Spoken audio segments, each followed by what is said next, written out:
नमस्कार, खबर में आपका स्वागत है। मैं हूं राघवेंद्र सिंह। आज हम बात कर रहे हैं लोकसभा के बारे में। दरअसल संसद और सदन में सदस्यों का आचरण व्यवहार कैसा हो, इसको लेकर भी पूरे देश में पिछले कुछ सालों से बहस चल रही है। जब जब लोकसभा शुरू होती है, लोग पहले से ही मान लेते हैं कि अब कार्रवाई नहीं चलेगी, और ये एक तरह से सत्ता पक्ष के लिए बहुत ही आसान रास्ता है कि प्रतिपक्ष कार्रवाई न चलने दे, सत्ता पक्ष अपने सारे कामकाज हो हल्ले शोर शराबे में पूरा कर लेता है, और उसके बाद जब उनका बिजनेस पूरा होता है तो सदन की कार्रवाई स्थगित हो जाती है।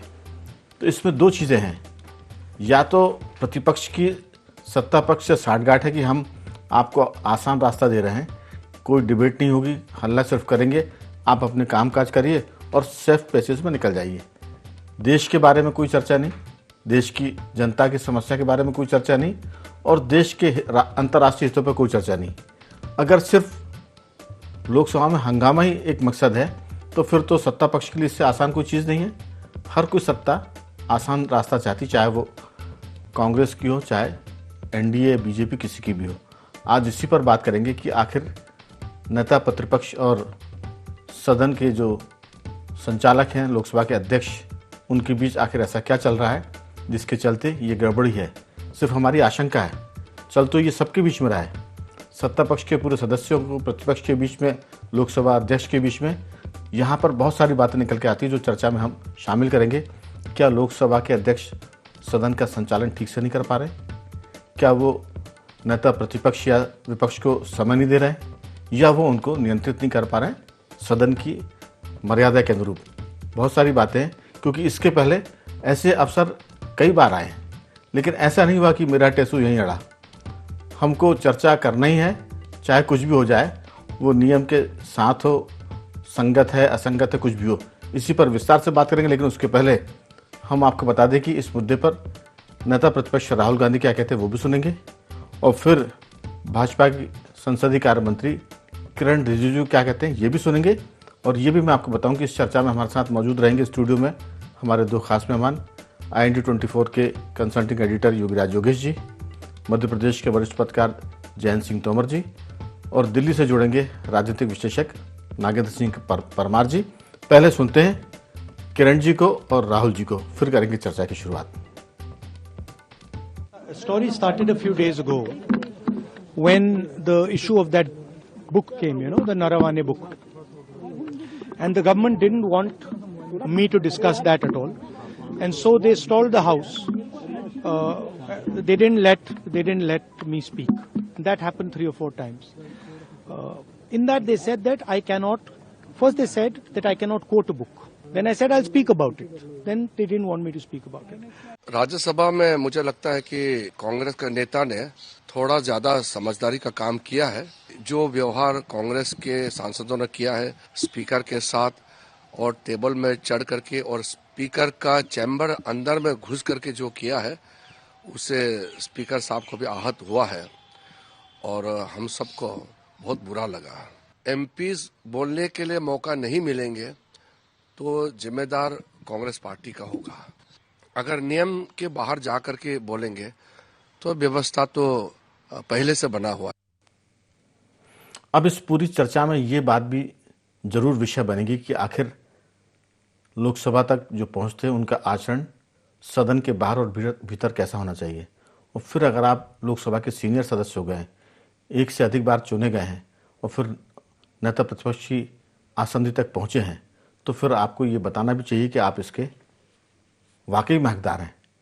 असल में लोकसभा अध्यक्ष के चैम्बर में जो कुछ हुआ वो उसको बताया किरण रिजिजू ने कि किस तरह से गड़बड़ियाँ हुई है, किस तरह से बदतमीजी की बातें भी हुई हैं। उसको हम चर्चा में शामिल नहीं करना चाहते क्योंकि वो अध्यक्ष और उनके बीच का मामला। लेकिन सवाल है कि क्या सदन गुंडागर्दी से चलेगा, क्या सदन हुल्लड़ ब्रिगेड से चलेगा, क्या सदन हंगामे की बहर चढ़ता रहेगा?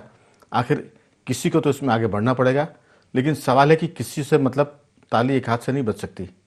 जब भारतीय आदमी कुछ बात करता है तो वो दोनों पक्षों को शामिल करने के साथ ये नहीं देखते कि गलती किसकी कम है किसकी ज़्यादा है। अब उतने बड़े दिल के लोग बचे भी नहीं है सदन के भीतर जो एक कदम आगे बढ़ के कहे कि कोई बात नहीं, आपको क्या कहना कहिए, अगर आपको गाली बकनी है तो वो भी दीजिए, देश सुनेगा और वो रिकॉर्ड में आएगी। लेकिन ना इतने बड़े दिल हैं और ना इतनी सामने कहीं समझदारी है। तो चर्चा शुरुआत करते हैं। मौजूद हैं जयंत सिंह तोमर जी, योगीराज योगेश जी और नागेंद्र सिंह परमार जी। सबसे पहले जयंत जी, मैं आपसे चर्चा की शुरुआत करना चाहता हूं। दरअसल आज़ादी के समय लोकतंत्र के कुछ साल के भीतर हमारे जो लीडर थे वो अब से ज़्यादा परिपक्व लगते थे। अगर हम पिछले ज़मानों की बात करें तो अटल बिहारी वाजपेयी से हम शुरू करते हैं। राम मनोहर लोहिया जी उसी समकालीन थे, उसके पहले भी थे। जयप्रकाश जी की बात करें और फिर लालकृष्ण आडवाणी, अटल बिहारी वाजपेयी और राहुल गांधी और नरेंद्र मोदी तक। राजनारायण जी भी बीच में आते हैं, जॉर्ज फर्नांडिस भी आते हैं, मधुलिमय भी आते हैं। फिर उसमें समाजवादी भी हैं, कम्युनिस्ट भी हैं, वामपंथी भी हैं, दक्षिणपंथी भी और कांग्रेसी भी हैं। आपको लगता है कि जो कुछ ये चल रहा है इसमें कोई शक नहीं, जिम्मेदारी सत्ता पक्ष की है। लेकिन प्रतिपक्ष का भी जो आचरण है वो प्रतिपक्ष में है, इसलिए वो इतने उद्दंड हो जाएंगे कि वो सदन के भीतर भी अमर्यादित आचरण करेंगे। पानी के गिलास में चाय कॉफ़ी पी सकते हैं, आसंदी की तरफ पीट करके लगातार बोल सकते हैं। वो सदन के भीतर टी शर्ट पहन के आ सकते हैं, कल के दिन बरमूडा पहनकर भी आ सकते हैं। ये कोई ड्रेस कोड नहीं है, लेकिन सदन के भीतर का आचरण। एक चीज़ मैं इसमें और जोड़ूंगा कि 2 दिन पहले जब शुक्रवार को सदन स्थगित हुआ था, उसमें केंद्रीय मंत्री बिट्टू को उन्होंने कहा था कि गद्दार दोस्त, और जिस ढंग से वो सदन के भीतर खड़े थे राहुल गांधी, उनके साथ जो सांसद थे, वो ऐसा लग रहा था जैसे कि किसी सड़क के चौराहे पर कोई फिक्रे कसने वाले शौदे, कुछ ऐसे लोग होते हैं जो आने जाने वाले शरीफ आदमी पर फिक्रे कसते हैं, फप्तियाँ कसते हैं और बाद में फिर वो झगड़े पर उतारू जाते हैं, यानी किसी बड़े परिवार के बिगड़ेल बच्चे। लेकिन ये सदन में तो नहीं चल सकता। सदन के बाहर आप जो मर्जी करें, धक्का दे के किसी उड़ीसा के सांसद का सिर फोड़ सकते हैं, लहूलुहान कर सकते हैं, लेकिन सदन के भीतर और ये सब कुछ जो चल रहा है उसमें मैं फिर कहूँगा कि एक बात पूरे देश में जरूर चल रही है कि क्या लोकसभा अध्यक्ष ये सब नियंत्रित नहीं कर पा रहे हैं, या सच में मामला इतना बेकाबू है कि अब सदन के भीतर कुछ भी हो जाए तो आश्चर्य नहीं होना चाहिए। आपकी राय? राघवेंद्र जी, सदन में जो कुछ भी हो रहा है वो दुर्भाग्यपूर्ण है। और सबसे बड़ी बात ये कि ये जो लोकसभा संसद जो चलती है उसकी अपनी एक कीमत होती है। जनता की गाढ़ी में जो कमाई है उसका पैसा जो है खर्च होता है। और बता रहे हैं कि 13 मिनट भी संसद नहीं चली। पिछले लंबे समय से चाहे लोकसभा संसद हो या फिर विधानसभाएं हो, वहाँ के सत्र ही छोटे होते चले जा रहे हैं। लेकिन मैं यहाँ एक बहुत महत्वपूर्ण बात ये कहना चाहता हूँ, 1970 के दशक की जो सदन में जो बहसें होती थी वो बहुत ही तेज तर्रार ढंग से होती थी। लेकिन कभी भी लोहिया जी और मधुलिमय जी जैसे श्रेष्ठ सांसदों ने कभी भी सदन में न तो इस तरह की कोई अमर्यादित व्यवहार किया, और ये भी कि उन्होंने कभी भी गतिरोध की स्थिति नहीं पैदा होने दी। वे हमेशा चाहते थे कि संसद बहस के लिए है, संसद में चर्चा हो। लेकिन जहाँ तक आसंदी की बात है, अध्यक्ष की जहाँ तक बात है, हम सोमनाथ चटर्जी जैसे अध्यक्षों को याद करते हैं, रवि राय जैसे अध्यक्षों को याद करते हैं, जिनसे उन्हीं की पार्टियां नाराज हो गई थी। तो अध्यक्ष की अपनी एक तटस्थता, अपनी एक विश्वसनीयता होती है।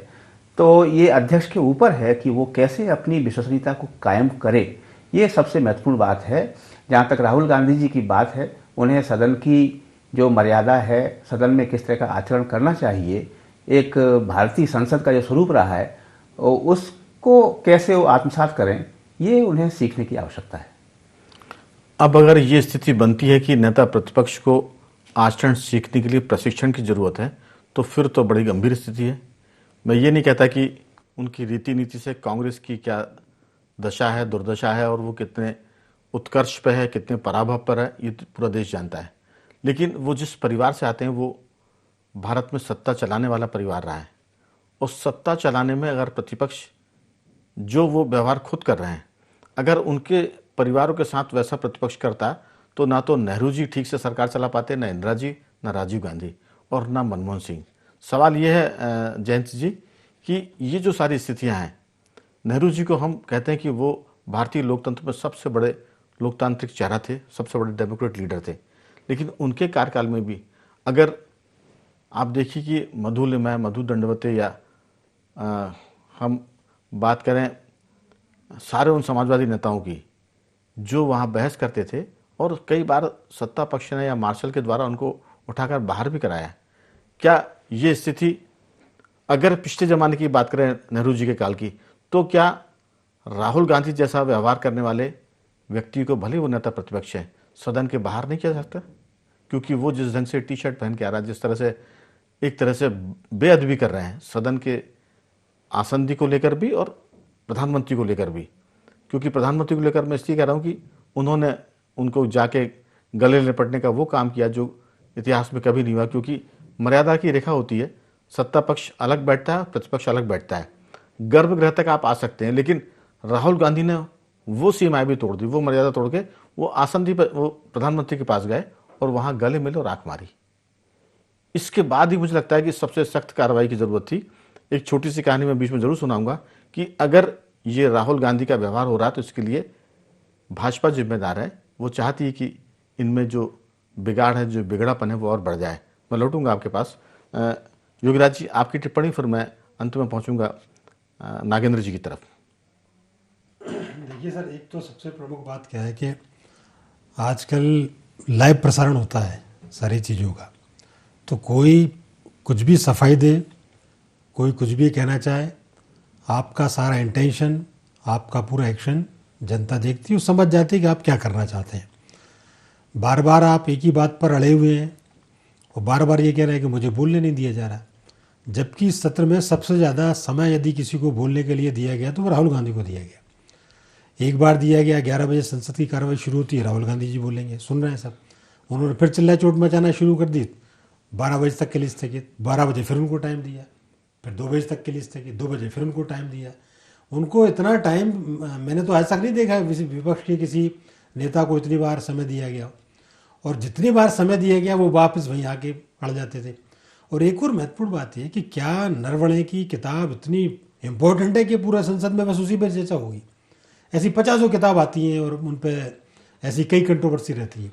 अब निशिकांत दुबे ने 150 किताब ला के रख दी तो राहुल और प्रियंका तिल मिलाने लगे कि साहब क्यों नेहरू जी के बारे में ऐसा कह रहे हैं।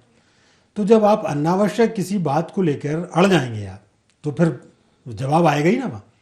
और ये उस समय, उस स्थिति में जबकि आपके दामन में कई दाग लगे हुए हैं, किस मुँह से आप चाइना की बात कर रहे हैं? चाइना के टैंक भारतीय सीमा में से 500 मीटर दूर आ गए थे। आपने लाखों वर्ग किलोमीटर ज़मीन चाइना को दे दी, आपने करोड़ों रुपए आपने उनके सरेंडर कर दिए। सबसे पहले बंटवारे के बाद भारत की सीमा का संरक्षण आपको करना था, बाउंड्री का आपको सुरक्षा करनी थी, वो तो कर नहीं पाए आप। चीन का, भारत का आधा हिस्सा अक्साई चीन चला गया, तिब्बत चला गया, और आप वो 500 मीटर दूर टैंक आए, उसको लेके इतना बखेड़ा खड़ा करना है कि साहब वो बहुत बड़ा कुछ तूफान बच गया। सरकार बार बार कहती है 1 इंच ज़मीन में नहीं घुस पाए चाइना के टैंक, और ये भी पहली बार हुआ कि गलवान में ऐसी तगड़ा जवाब दिया कि उल्टे पैर भागना पड़ा, चाइना के मीडियनों तक उसको खबर को दबाई। तो जब एक्शन इतनी तगड़ी सरकार ले रही है, इनकी चिंता केवल ये है कि सरकार की वो जो काम है वो सामने ना आ पाए। सरकार को प्रशंसा क्यों मिल रही है? वो मोदी जी ने जवाब में कहा ना कि आप मेरी कब्र इसलिए खोदना चाहते हैं कि मैंने ऑपरेशन सिंदूर किया, मैंने गलवान घाटी में चाइना को जवाब दिया। ये इनका इंटेंशन क्लियर हो गया। अब दूसरी बात है कि एक और इंटेंशन सामने आता है कि पाकिस्तान में तो कोई दम बची नहीं, इनके सामने तो पाकिस्तान ही मुंह उठा के बात करता था, आंख में हाथ डाल के बात करता था, और ये खिसियानी बिल्ली जैसे उसके आगे पीछे घूमते थे। भारत ने चाइना को आंख दिखाई, और चाइना एक ऐसा कंट्री है कि विपक्ष और राहुल गांधी की भारी इच्छा है कि अब आप चाइना से लड़ो, आप चाइना से लड़के बताइए आप। इसलिए बार बार चाइना की बात, अरे साहब चाइना वहाँ घुस गया, चाइना के टैंक वहाँ तक आ गए, चाइना के सैनिक लद्दाख में घुस गए। इन सब बातों का कोई प्रमाण नहीं, कोई इनका आधार नहीं, कोई अभी विषय नहीं, कोई अभी समय नहीं। किन बातों, अभी संसद सत्र में बजट सत्र और आप चर्चा गायब करने किताब पे, ये किताब पे चर्चा के लिए सत्र था क्या, और उसी पे लगे हुए हैं आप। और आपका आचरण क्या है, आपने तो जिक्र कर ही दिया। संसद सदन के बाहर खड़े होकर आप एक सांसद को गद्दार कह रहे हैं, आप ये आपके आचरण है। आप कह रहे हैं देखो इसकी शक्ल कैसी होगी। बिल्कुल कॉलेज के लड़कों के छाप आप इस तरीके की आप हरकत कर रहे हैं। ऐसी हरकतों से राहुल गांधी को मीडिया में स्थान मिल सकता है, जनता के दिलों में नहीं मिल सकता। और इसीलिए कांग्रेस वर्षों से सत्ता से बाहर है, लेकिन वो समझ नहीं चाहते। हम तो साहब बाहर हैं तो भी लड़ेंगे हम। अब जहाँ जी अब तो इस बात की जांच होना चाहिए कि आप किसके इशारे पर ये सब काम कर रहे हैं, और ये छोटी मोटी किताबों को लेकर आप क्यों अनावश्यक कंट्रोवर्सी क्रिएट करना चाहते हैं। नहीं, कंट्रोवर्सी क्रिएट हो इसमें कोई दिक्कत नहीं है, लेकिन उसका आधार मजबूत होना चाहिए। किताब खुद कह रहा है कि अनपब्लिश्ड बुक, अब जब वो पब्लिश्ड ही नहीं हुई है तो फिर उस पर, और बात कब की है, 2020 की, चल रहा है 2026, इसके बीच में 6 साल गुजर गए हैं। आप सो रहे थे क्या? और जब आपसे कहा गया है कि नियम कायदे से लोकसभा चलेगी, बात कर रहे हैं कि देश संविधान से चलेगा, लेकिन सदन को सदन के नियम से नहीं चलने देंगे। अगर सदन के नियम में अध्यक्ष की कोई व्यवस्था आ गई है तो वो सर्वोपरि होती है, सर्वमान्य होती है। अगर अध्यक्ष की व्यवस्था है तो हम अब ये कहेंगे कि हमको अध्यक्ष भी हटाना है। इसके पहले राज्यसभा में जब गड़बड़ी करते थे उस समय धनखड़ साहब को हटाना है, अविश्वास प्रस्ताव लेकर आए। किसी सुप्रीम कोर्ट के, हाई कोर्ट के जज ने कोई फैसला किया तो उस पर महाभियोग चलाएंगे। तो कुल मिलाकर हम जो चाहेंगे वो होगा। गलत सही संविधान की बातें अपनी जगह। नागेंद्र जी, मैंने चर्चा में पहले भी कहा है कि कोई अगर कुछ कह रहा है उस पर मत जाइए, वो क्या कर रहा है इस पर जाइए।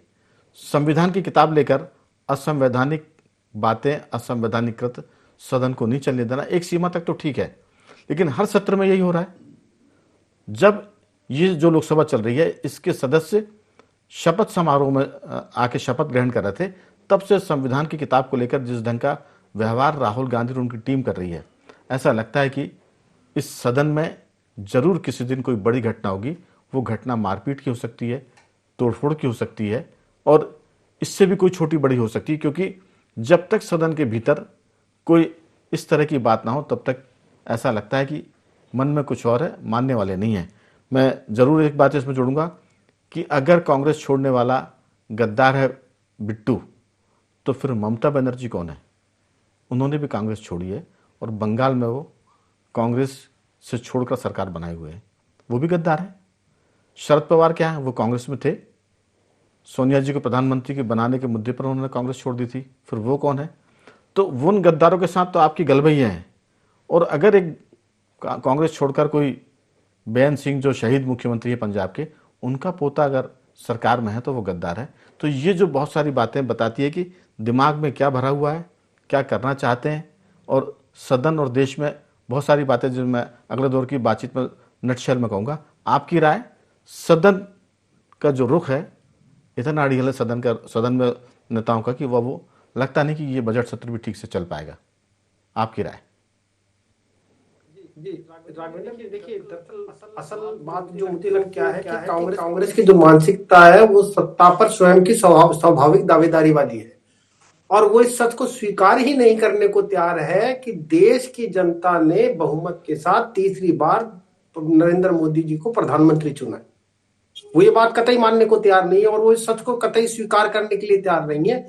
तभी तो ऐसा लगता है ना हमें बार बार कि संविधान को जेब में रख के घूमने वाले राहुल गांधी जी बार बार संवैधानिक और संसदीय परंपराओं को तार तार कर रहे हैं। राजनीतिक कटुता और राजनीतिक वैमनस्य एक अलग चीज है, संसद में उसका कोई स्थान नहीं है, लोकतंत्र का मंदिर है। देखिए, किसी भी पढ़ने वाला जो छात्र होता है, जब वो स्कूल में जाता है अपनी कक्षा में जिसमें उसे एडमिशन लिया है, तो वहां का पाठ्यक्रम दूसरी चीज होता है, प्रथम चीज होता है कि शिक्षक का आचरण। ऐसे ही लोकतंत्र के मंदिर संसद में आप क्या करेंगे, किसी भी पक्ष के सांसद, वो अलग बात है, सबसे पहला उनका आचरण होता है। जनता तो उनके आचरण को देख के पहले तय करती है। तो ये इसी मानसिकता के चलते ये हो रहा है कि माईवे अथवा हाईवे, वो माईवे और हाईवे को मानने के लिए तैयार है। और आप ये देखिए, शायद उनको ये लगता है ये और बहुत पहले हो जाता है, इस तरह के जो गतिरोध है ना, या इस बार जो दिख रहा है ये गतिरोध और भी बहुत पहले पनप जाता। लेकिन क्योंकि 10 साल तक कांग्रेस के पास वो आंकड़ा नहीं था कि वो नेता प्रतिपक्ष बन पाए उनका कोई सांसद, इसलिए पिछली स्थितियां कुछ अलग रही। अब की बार उनके पास 99 सीटें थी, वो नेता प्रतिपक्ष का उन्हें दर्जा हासिल है, तो वो जो उनकी मानसिकता है वो उस हिसाब से करने के लिए तैयार है। इस पार्टी कांग्रेस ने देश पे 50 साल से ज्यादा शासन किया है। उन्हें लोकतांत्रिक मूल्यों के बारे में भली बात ही पता है, उन्हें संसदीय परंपराओं के बारे में बहुत अच्छी तरीके से पता है, उन्हें संवैधानिक मूल्यों के बारे में बहुत से पता है, क्यों नहीं पता नहीं है, लेकिन उन्हें वो गतिरोध पैदा करना है क्योंकि उनकी मानसिकता ही सत्ता पे स्वयं की स्वाभाविक दावेदारी है। वो मानने को तैयार नहीं कि कोई और राजनीतिक दल को भी लोग लगातार इतनी बार तक चुन सकते हैं।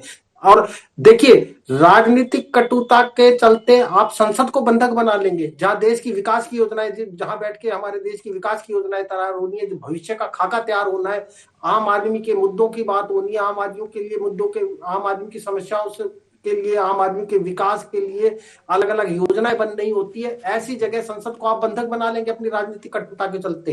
राजनीतिक कटुता को कम से कम संसद से तो बाहर रखा जाना चाहिए ना। आप पक्ष विपक्ष के रूप में खूब लड़िए, रोज लड़िए, लेकिन कम से कम संसद, जहां देश का भविष्य तय होना है, उसको तो बख्शिए ना आप ये करने के लिए। लेकिन और इसमें सत्ता पक्ष में भी आपने जो सवाल उठाया पहले कि देखिए, कम से कम लोकसभा अध्यक्ष को देखना चाहिए कि किस तरीके से वो मैनेज करते हैं और किस तरीके से वो चला पाते हैं। ये उनकी भी एक बहुत बड़ी जिम्मेवारी है कि संसद चले। असल में हमने चर्चा की शुरुआत में कहा कि इसमें लोकसभा अध्यक्ष की जिम्मेदारी है और उनकी बड़ी असफलता इसमें नजर आ रही है।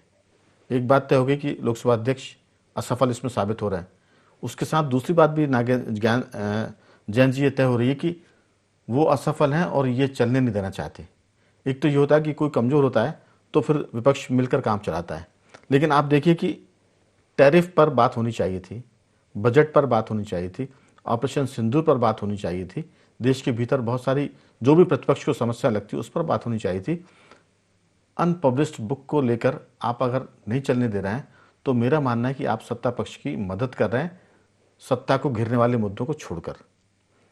दूसरी बात यह कि अगर आप पाकिस्तान ख़त्म जैसा है मामला, कमज़ोर हो गया, ऐसे ऑपरेशन सिंदूर में कुछ घंटे में ही हमने उसको घुटने पर ला दिया, अब आप ऐसी बातें कर रहे हैं जो दुश्मन देश चीन को मदद करती हो, पाकिस्तान को मदद करती हो, तो पार्टी छोड़ने वाले बिट्टू गद्दार हैं या देश की खिलाफत करने वाले गद्दार हैं? गद्दारों में तो ममता बनर्जी और फिर राहुल गांधी की नज़र में शरद पवार भी गद्दार हैं, लेकिन देश की नज़र में ऑपरेशन सिंदूर में अगर आप पाकिस्तान के नुकसान के बजाय ये पूछोगे कि राफेल कितने गिरे, गलवान घाटी में कितने सैनिक हताहत हुए, डोकलाम में क्या हुआ, 4 टैंक घुस रहे थे, ये तो फिर गद्दार कौन है? क्योंकि सवाल ये नहीं कि आप जिस पर चाहे वो टैग लगा दे, आपका जो व्यवहार है वो क्या बता रहा है, ये सवाल है इसमें। ट्रंप ने कहा कि इंडियन इकोनॉमी इज डेड, आपने तुरंत कहा कि मैं तो पहले से ही बोल रहा हूं कि भारतीय अर्थव्यवस्था मर चुकी है। सिर्फ प्रधानमंत्री मोदी और वित्त मंत्री को छोड़कर पूरा दुनिया मान रही है। उसी ट्रंप ने जब टैरिफ हटाया, 25 लगाए थे, उन्होंने 32% टैरिफ, 32% घटा दिया, इस पर कोई बात नहीं हो रही। आज वो ये भी कह रहा है कि हम 40,000 करोड़ डॉलर जो है भारतीय व्यापारियों को वापस करेंगे, ये भी चर्चा में है। तो इन सब पर बात होनी चाहिए कि इसमें सच क्या है, झूठ क्या है, बजाय इसके कि आप एक सेना अध्यक्ष की किताब को लेकर बात कर रहे हैं। अंतिम बात इसमें जोड़ूंगा कि सेना अध्यक्ष ने तो ये भी कहा था कि हमने पाकिस्तान की बैंड बजा दी, तब हमने कहा कि सेना अध्यक्ष गुंडों, सड़क के गुंडों की तरह है, ये भी राहुल गांधी ने कहा था। तो सेना अध्यक्ष अगर कुछ कह रहा है अनपब्लिश्ड बुक में तो उस पर आप तमाशा किए हुए, जो ऑफिशियली बोल रहा है उसको आप खारिज कर रहे हैं। तो ये व्यवहार आपकी गद्दारी, राष्ट्रभक्ति, देशभक्ति, कांग्रेस भक्ति क्या बताती है, आपकी राय? राघवेंद्र जी, नेता प्रतिपक्ष की जो रणनीति है वो पूरी तरह से एक विफल साबित हो रही है और लंबे समय से विफल सिद्ध हो रही है। इसमें उन्हें सुधार करने की आवश्यकता है। वे न तो विपक्ष को एक करके रखने में समर्थ साबित हो पा रहे हैं और न देश की जनता के बीच में जो एक संदेश जाना चाहिए वो भी ठीक से वो नहीं दे पा रहे हैं। दूसरी बात प्रामाणिकता की है। 3 आना बनाम 12 आना की जो बहस आज तक ऐतिहासिक मानी जाती है 1963 की, उसमें जब कहा गया कि ये गलत आंकड़े दिए जा रहे हैं और बाद में बिल्कुल सिद्ध हुआ कि जो नेता प्रतिपक्ष ने जो आंकड़े दिए थे बिल्कुल सही साबित हुए। तो एक तो प्रामाणिकता वाली बात है और संसदीय आचरण, संसद सर्वोपरि है। संसद और लोकतांत्रिक जो प्रक्रियाएं हैं उनका पालन, उन मर्यादाओं का पालन दोनों तरफ से होना चाहिए। ये एक भारतीय चरित्र है। मैं सिर्फ इतना सा बता दूं कि जब हम क्राइम रिपोर्टिंग करते थे तो होली दिवाली पुलिस का काम था कि वो कुछ गुंडे बदमाशों को बंद करती थी। दुर्भाग्य से एक जाति विशेष के गुंडे बदमाश ज़्यादा होते थे, उनकी संख्या ज़्यादा होती थी। तो जब वो बंद किए जाते थे तो 2-4 शरीफ माने हिंदुओं को भी बंद करते थे वो। तो हम लोग पूछते थे कि ऐसा क्यों किया, जिसको आपने बंद किया वो तो बदमाश नहीं है। तो वो कहते थे कि क्या बैलेंस करना पड़ता है। हम असल में ये नहीं कह पा रहे हैं कि सत्ता पक्ष तो कह रहा है कि चर्चा करो, प्रतिपक्ष का लगातार जब से ये नई लोकसभा बनी है जिसमें नेता प्रतिपक्ष राहुल गांधी बने, एक भी सत्र बता दीजिए कि वो हाउस को एडजर्न किए बगैर चल गया हो, क्योंकि उनकी नीति ये है कि हम नहीं चलने देंगे तो फिर सत्ता पक्ष, मैंने कहा था ताली एक हाथ से नहीं बजती, और अगर आप बजा रहे हैं तो फिर देश देखेगा कि राहुल गांधी एक हाथ से ताली बजा रहे हैं, सत्ता पक्ष दोषी है। अभी तो कुछ भी चल रहा है, राहुल गांधी ज़्यादा कटघरे में, वो गुंडा कह रहे हैं, वो गद्दार कह रहे हैं, वो कह रहे हैं मुझे बोलने नहीं आता, तो बहुत सारी बातें, इस पर समय कम पड़ जाएगा। आपकी टिप्पणी, चूंकि अब वक्त मेरे ख्याल से कम घटता जा रहा है, योगीराज जी आप कुछ कहेंगे इस मुद्दे पर? देखिए, संसद जगह होती है जनता के मुद्दे उठाने की। किताब का मुद्दा व्यक्तिगत मुद्दा है, इसका कोई लेना देना नहीं है। नहीं, मुद्दा उठ गया, अध्यक्ष ने व्यवस्था दे दी, बात खत्म हो जाती, उसको फिर कई तरह से आप कर सकते हैं, जनता के बीच में जाए। नहीं, मैं ये पूछ रहा हूँ कि क्या यूजीसी से बड़ा मुद्दा है क्या ये? किसी की किताब में कुछ भी, किसी ने कुछ भी छाप दिया। राहुल गांधी जनता के मुद्दे क्यों नहीं उठाते संसद में? उठाए, यूजीसी का मुद्दा उठाए बेरोजगारी का मुद्दा उठाए महंगाई का मुद्दा उठाए। एक भी जनता का मुद्दा नहीं उठाते। वो कुछ जाने कहाँ से लेके आते हैं, वो बस उस पर अड़ग है और उसी पर चर्चा करना चाहते हैं। और आचरण आप देखो कि क्या स्ट्रेटेजी इनकी रही होगी कि वो कांग्रेस की महिला सांसद घुस गई वहाँ प्रधानमंत्री की कुर्सी तक जी। ये क्या, किस तरीके का तो वो उसकी रणनीति पर तो अध्यक्ष ने कहा कि उन्हें जो सूचना में थी वो बड़ी भयावह थी, पीएम पर हमला करने की बात थी, लेकिन वो टल गया। हम ये नहीं कहते कि ऐसा होगा, लेकिन अगर अध्यक्ष कह रहा तो हमें मानना पड़ेगा, अध्यक्ष ने जो आशंका जताई।